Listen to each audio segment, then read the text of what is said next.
বন্ধুরা, আশা করি আপনারা সবাই ভালো আছেন। আপনাদেরকে আবারও স্বাগত জানাচ্ছি এই ভিডিওতে। আপনাদেরকে আমি বাজিকর পাখি পালনের বিভিন্ন ধরনের গুরুত্বপূর্ণ টিপস দিয়ে চেষ্টা করি কিছুটা উপকার করার। তবে আজকের ভিডিওটি একটি ব্যতিক্রমধর্মী, বিশেষ করে বাজিকর পাখি পালনের যে মেইন উদ্দেশ্য, সেই মেইন উদ্দেশ্যকে সাফল্যে মণ্ডিত করতে অবশ্যই আপনার এই তথ্যগুলো জানা প্রয়োজন।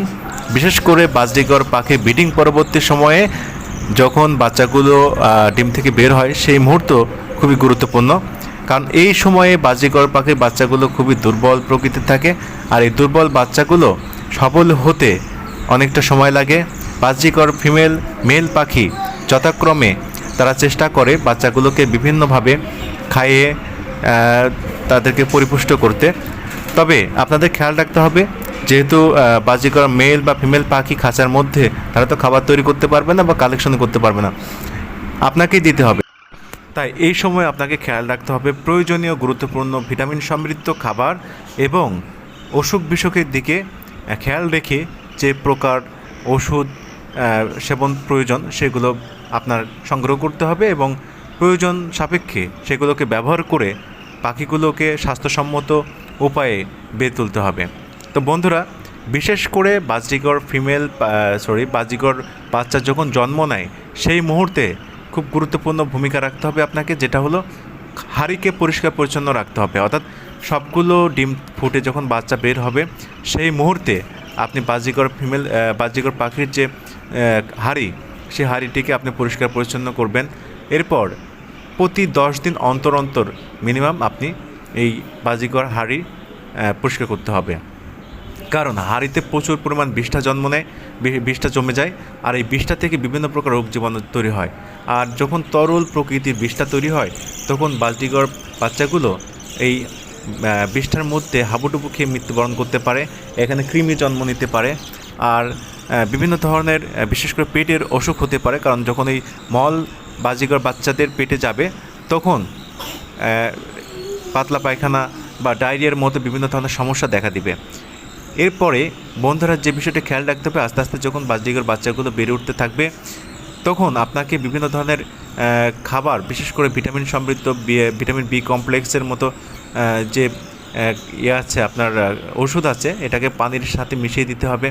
আর যদি হালকা পাতলা পায়খানার মতো পরিবেশ দেখা যায়, তাহলে অবশ্যই আপনাকে রেনামাইসিন বা ওষুধ পানির সঙ্গে মিশিয়ে দিতে হবে। দিনে একবার দিলে হবে। এভাবে সপ্তাহে আপনি 3 বার যদি ব্যবহার করেন, তাহলে দেখা যাচ্ছে মোটামুটি আপনার এই পাখির পাতলা পায়খানা বন্ধ হয়ে যাবে। কৃমিনাশক ওষুধ বাজারে কিনতে পাওয়া যায়। যদি কৃমির প্রবণতা থাকে, দেখা যাচ্ছে যে পাখি স্বাস্থ্য খারাপ হয়ে যাচ্ছে বা কোনো খাবার খেতে তারা আগ্রহী হচ্ছে না, সেই ক্ষেত্রে অবশ্যই আপনি কৃমিনাশক ওষুধ পানির সঙ্গে মিশিয়ে খাওয়াতে পারেন। এভাবে আপনার বাচ্চাদেরকে পরিচর্যা করতে হবে এবং ক্রমান্বয়ে এই বাচ্চাগুলো দেখা যাচ্ছে পালকযুক্ত হয়ে সুন্দর স্বাস্থ্যসম্মত এবং সবল পাখি হিসেবে তারা বড় হয়ে উঠবে। এইভাবে আপনি আস্তে আস্তে বাজিকর পাখি পালন করে একজন সফল উদ্যোক্তা বা সফল পাখি পালনকারী হিসেবে আত্মপ্রকাশ করতে পারেন। তো বন্ধুরা, অবশ্যই শুধুমাত্র বাজিকর পাখির ক্ষেত্রে এটা নয়, অন্যান্য পাখির ক্ষেত্রেও এটি প্রযোজ্য। তবে বাজিকর পাখি রিলেটেড ভিডিও যেহেতু আমি আগে অনেকগুলো দিয়েছি, এবং আপনাদের অনেকেই বেশিরভাগ বাজিকর পাখি বাসার শখের উদ্দেশ্যে বা ব্যবসায়িক উদ্দেশ্যে পালন করে থাকেন, এই জন্য আমি এই বাজিকর সংক্রান্ত বিষয় নিয়েই আপনাদের সঙ্গে কথা বলছি।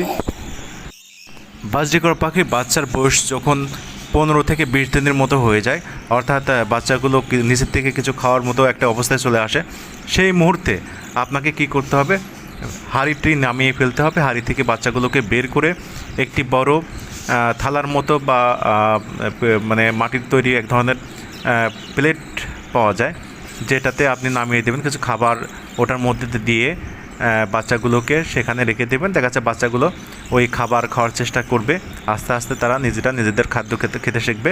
এতে করে বাজিকর মেল এবং ফিমেল পাখিটির চাপ কমবে এবং তারা একটু কিছুটা দীর্ঘদিন যেহেতু বাচ্চাগুলোকে লালন পালন করছে, তারাও কিছুটা ক্লান্ত, তারা স্বস্তি বোধ করবে এবং বাচ্চাগুলো নিজের থেকে খাওয়া শিখে তারা সবল স্বাস্থ্যবান হয়ে উঠবে। এইভাবে বাজিকর বাচ্চাদেরকে পরিচর্যা করতে হবে। এবং বাজরিগর পাখির বিশেষ করে ঠান্ডা রোগ হয়ে থাকে। ঠান্ডা রোগটা খেয়াল করতে হবে। অনেক সময় ঠান্ডা লাগলে বাচ্চা হঠাৎ করে মারা যেতে পারে, পাখি মারা যেতে পারে।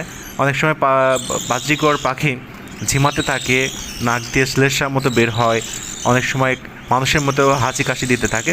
এই পরিবেশ হলে অবশ্যই পানির সঙ্গে দারুচিনি এবং তুলসী পাতা মিশিয়ে গরম করে ফিল্টারে পরিবেশন করবেন।